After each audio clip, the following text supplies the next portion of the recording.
Continuing with the third chapter of civics, why do we need a parliament? We were discussing the role of the parliament. The first function is to select the national government.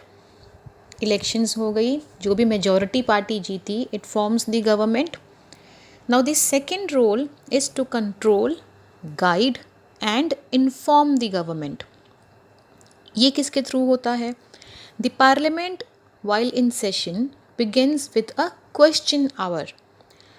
कभी अगर आप TV पर Lok Sabha sessions देखो, parliament sessions Doordarshan पे, तो उसका जो first hour होता है उसको क्वेश्चन आवर बोला जाता है. Why question our?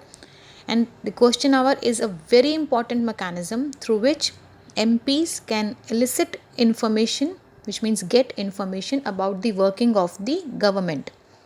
This is a very important way through which the parliament controls the executive. By asking questions, the government is alerted to its shortcomings and also comes to know the opinion of the people through their representatives in the parliament, that is MPs. जब government एक बन गई, MPs पूरी India में से 545 बने, उसमें majority party के गवर्नमेंट बनी. गवर्नमेंट का, if you remember, government prime minister अपने कुछ मिनिस्टर्स को सिलेक्ट करता है और एक एग्जीक्यूटिव बनती है हमारी कंट्री की, जो इन लॉज को इम्प्लीमेंट करते हैं. अब वो काम ठीक से हो रहा है कि नहीं हो रहा है, how well the government is functioning, that is questioned in the question hour by the opposition parties. सारे MPs तो मिनिस्टर्स नहीं बने हुए हैं, या सारे तो रूलिंग पार्टी के गवर्नमेंट में के पार्ट नहीं हैं. Suppose currently BJP is the ruling government party. तो जो दूसरे पार्टी के लोग हैं वो क्वेश्चन करते हैं in question hours to the government कि वो अपना काम ठीक से कर रहे हैं कि नहीं. Asking questions of the government is a crucial task for every MP. The opposition parties play a critical role in the healthy functioning of a democracy. They highlight drawbacks in various policies and programs of the government and mobilize popular support for their own policies. Question hour के अंदर opposition parties जो ruling government को question करती है regarding their policies and their programmes, और इससे एक democracy पे बहुत अच्छी चेक रहती है कि जो रूलिंग पार्टी है वो सिर्फ अपनी मर्जी से ही कंट्री ना चलाती रहे, उन पे एक बहुत अच्छा चेक रहता है. The government gets valuable feedback and is kept on its toes by the questions asked by the MPs.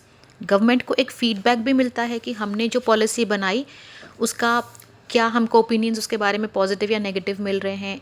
In addition, in all matters dealing with finances, the parliament's approval is crucial for the government. Finance minister जो भी budget वगैरह पे उसमें question our उसमें लोकसभा में बोलते हैं, जितने भी पॉलिसीज़ बनती हैं उसमें पूरे पार्लियामेंट की, ऑल MPs की अप्रूवल बहुत ज़रूरी होती है. This is one of the several ways in which the parliament controls, guides and informs the government. इसलिए पार्लियामेंट पे सारी रूलिंग पार्टी गवर्नमेंट जो भी है उस पर पार्लियामेंट का एक कंट्रोल भी रहता है, उसकी गाइडेंस भी मिलती है, फीडबैक मिलता है और इन्फॉर्म्ड भी रहती है. The MPs as representatives of the people have a central role in controlling, guiding and informing parliament, and this is a key aspect of the functioning of Indian democracy. कि ruling party अपनी मर्जी ना करे, लोगों के जो representatives हैं हमारे थ्रू नहीं तो हमारे चूज़ किए हुए जो हमारे MPs हैं उनके थ्रू एक चेक ज़रूर रहती है गवर्नमेंट के ऊपर. Third important function of the parliament is law making. Parliament में ही लॉज बनते हैं सारे. It's the highest law making body of our country. You have a separate chapter for that. Now who are the people in the parliament? The parliament now has more और more people from different backgrounds, different regional parties के groups and peoples India के हर कोने से parliament में elect होते हैं. There has been an increase in the political participation from the Dalit and the backward class and the minorities. यहाँ पे एक टेबल गिवन है जिसमें percentage of population who voted in the Lok Sabha elections in different years given है। लोकसभा कौन सी वाली Lok Sabha, first Lok Sabha, fourth, fifth, six, कौन से ईयर में इलेक्शन हुआ और कितने वोटर्स आए उसके अंदर, कितने पॉपुलेशन ने वोट किया। And it has been observed that representative democracy cannot produce a perfect reflection of society.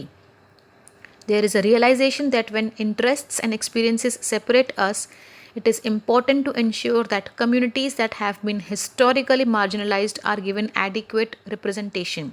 इसका मतलब ये है कि ये ऑब्ज़र्व किया गया कि कहने को डेमोक्रेसी है, हमारे रिप्रेजेंटेटिव्स पार्लियामेंट में हैं, लेकिन पूरी सोसाइटी कि उसमें रिप्रेजेंटेशन नहीं है, क्योंकि बहुत सारे हमारी कंट्री में ऐसी कम्युनिटीज़ हैं, ऐसी ट्राइब्स हैं, ऐसे कास्ट्स और क्लासेस हैं जो आज भी मार्जिनलाइज्ड हैं, मतलब साइडलाइंड हैं और उनकी अभी भी एडिक्वेट इनफ रिप्रेजेंटेशन नहीं है, वहाँ से कोई एमपी पोस्ट के लिए खड़ा ही नहीं होता।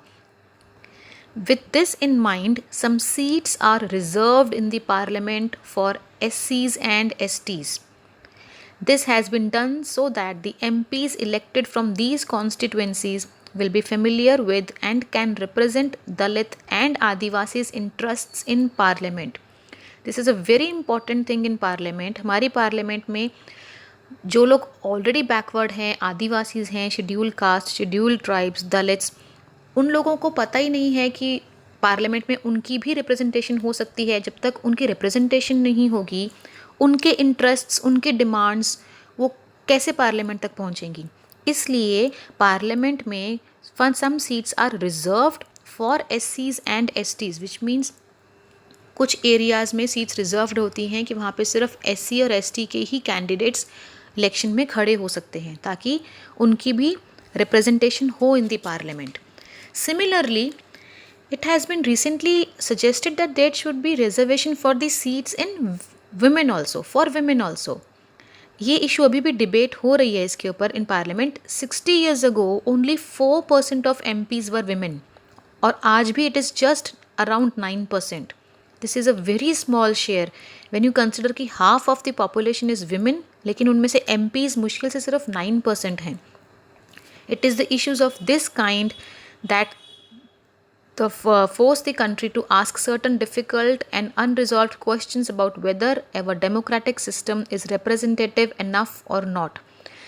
इन चीज़ों की वजह से कि विमेन रिप्रेजेंटेशन अभी भी नहीं है, बैकवर्ड क्लासेस की रिप्रेजेंटेशन अभी भी पूरी अच्छे से नहीं है, इन रीजंस की वजह से कई बारी हमारी डेमोक्रेटिक सिस्टम पे क्वेश्चंस आ जाते हैं। With this, your chapter discussion is over. Hope you understood it.